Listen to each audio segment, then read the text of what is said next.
Question number 15 बढ़िया question है।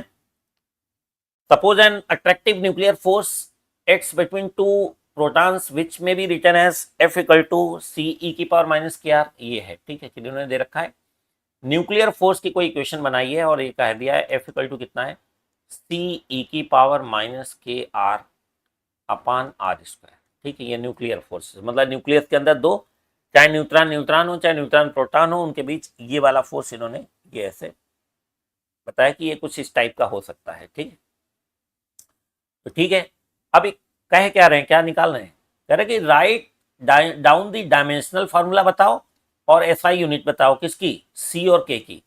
तो भैया ऐसा है कि एक्सपोनेंशियल टर्म जैसे e⁻x हो पूरा, कोई वो डायमेंशन लेस होता है। इवन जो पावर होगी ना बेटा, ये जो पावर x है इसकी भी कोई डायमेंशन नहीं होती है, पूरे e⁻x की भी नहीं होती है और x की भी नहीं होती है।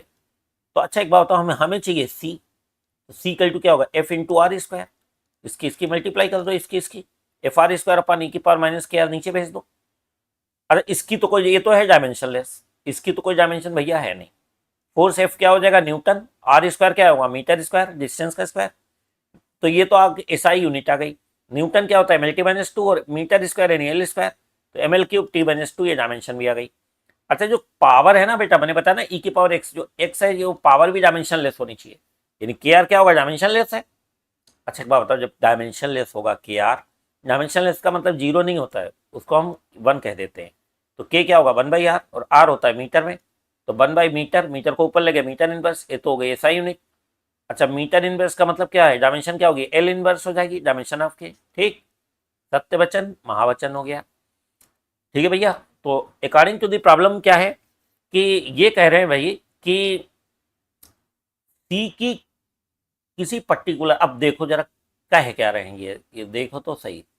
अब ये बी पार्ट में कह रहे हैं भैया कि K अगर 1 फर्मी इनवर्स हो, 1 फर्मी इनवर्स यानी -1 हो, and that the repulsive electric force between the protons is just balanced by the attractive nuclear force। ठीक है, when the separation कितना, डिस्टेंस कितनी हो 5 फर्मी हो, तो फिर भैया ऐसी कंडीशन में C की वैल्यू निकाल के दिखाओ। तो क्या करेंगे हम कि कह रहे हैं कि इलेक्ट्रोस्टैटिक फोर्स, ये आपका न्यूक्लियस है, इसके अंदर एक प्रोटॉन इधर होगा, एक प्रोटॉन क्या होगा इधर होगा। ठीक, ओके, एक प्रोटॉन इधर है, इनके बीच डिस्टेंस आ रहा है, तो जो इलेक्ट्रोस्टैटिक फोर्स होगा वो तो होगा भैया रिपल्सिव। ठीक, ओके, कैसा होगा रिपल्सिव होगा फोर्स, और जो न्यूक्लियर फोर्स है वो क्या होगा अट्रैक्टिव होगा। ठीक है, तो ये जब Fn जो है इसको Fe को बैलेंस कर लेगा, ये कह रहा है ना बैलेंस भाई, तो Fe Fn को बैलेंस, Fe क्या होगा 1/4πε Q1 Q2 यानी E इंटू E² अपान R² होगा, और Fn दे रखा है इन्होंने Ce⁻⁻KR अपान R², ये R² क्या किया काट दिया, कैंसिल कर दिया मतलब, तो C इक्वल टू क्या होगा e⁻⁻KR से डिवाइड करोगे, पता है बेटा क्या होगा, ऐसा है कि अब क्या होगा कि C की वैल्यू जो 1/4πε था उसकी वैल्यू क्या होगी, ये कि उसकी वैल्यू क्या होगी 9 × 10⁹ होगी, E² यानी 1.6 × 10⁻19 का स्क्वायर, और जो नीचे जो e⁻⁻KR था ना यहाँ पे ये इस K की इन्होंने वैल्यू बताई है 1 फर्मी -1, समझे, और ये जो R है ना ये बेटा R, ये R इन्होंने दे रखा है 5 फर्मी, समझे, तो फर्मी इनवर्स और फर्मी ये जाएगा कट, तो बचेगा क्या -1 की 5 से मल्टीप्लाई क्या होगी -5। ठीक, तो नीचे जो है क्या है, नीचे बेटा जो है ये बचा e⁻⁻5, ये जब ऊपर जाएगा तो क्या होगा e⁻+5। अब हम जरा e⁻5 की वैल्यू निकालते हैं, e⁻5 की हम वैल्यू निकालते हैं।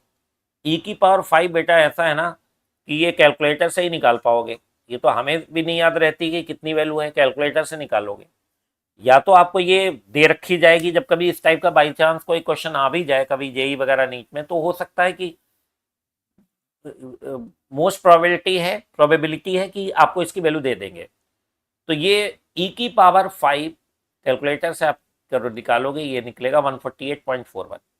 आपने इसकी वैल्यू जो यहाँ से कैलकुलेट की कैलकुलेटर से, इससे मल्टीप्लाई कर लो, और आराम से ऐसे लिखोगे 10⁻⁻29 और भैया ये 1 2 और ये 3, जब ये डेसिमल यहाँ पे 3 जंप मार के जाएगा तो 10⁻³ निकलेगी और 10⁻⁻29 और 10⁻³ क्या होगा, 10⁻26 हो जाएगा।